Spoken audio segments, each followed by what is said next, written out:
Brakes are one of the biggest reasons cars fail the M.O.T, and yet most of those failures could have been avoided with a few quick checks at home.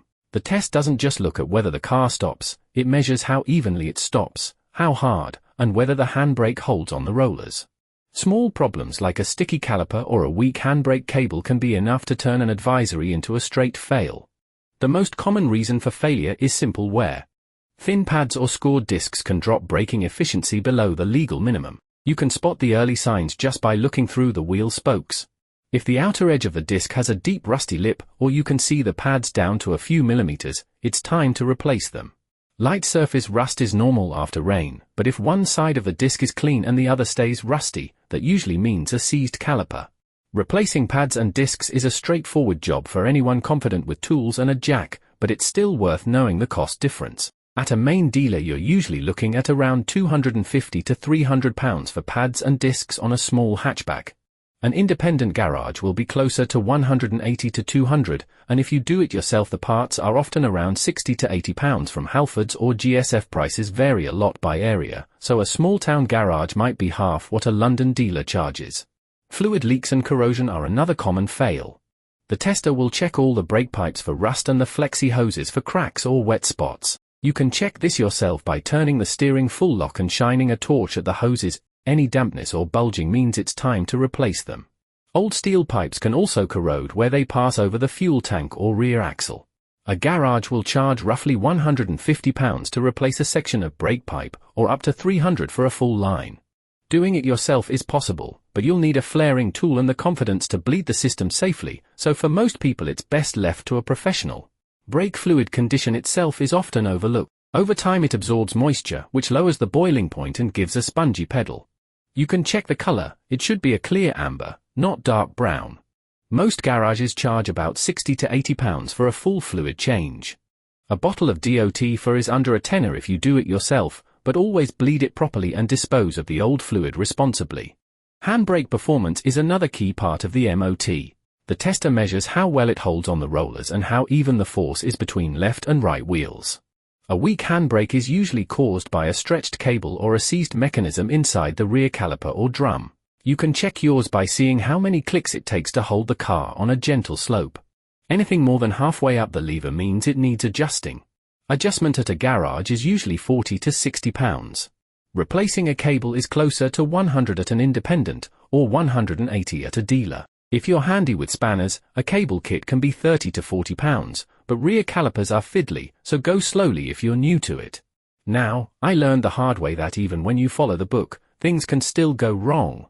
A few days before an M.O.T, I replaced a set of pads on my Mini and followed the workshop manual exactly. It even said not to use thread lock on the caliper bolts. Everything was torqued to spec and looked perfect. Then, one bolt worked loose, came out, and at very low speed the caliper swung out and cracked the alloy wheel. Luckily it happened in a car park, not on the road. When I repaired it, everything seemed fine, no leaks, nothing out of place. But by the time I drove from the house to the test center, the movement had loosened the hose just enough for brake fluid to start dripping. The tester found it on the ramp and pointed it out. Technically it failed, but he tightened it and passed it afterwards.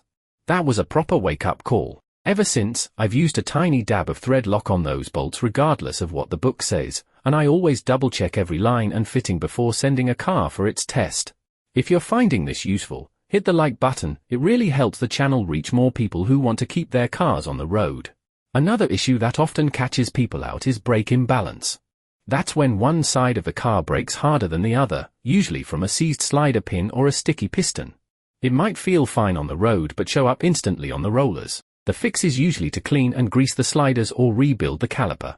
A garage will charge about £100 to £150 per side for that, while a replacement caliper is around £200 fitted at an independent, or nearer to £300 at a dealer.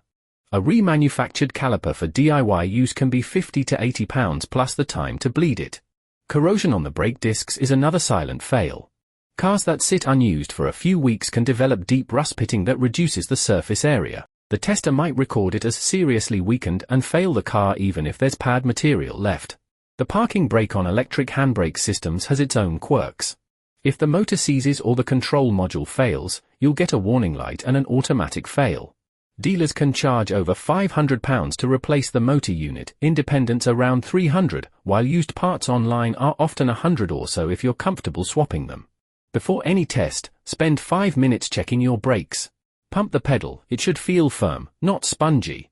Listen as you move off. Any grinding, scraping, or rhythmic noise means uneven wear or debris. Check the handbrake travel, peek at the fluid, and if you can, spin each wheel by hand after a short drive to feel for drag.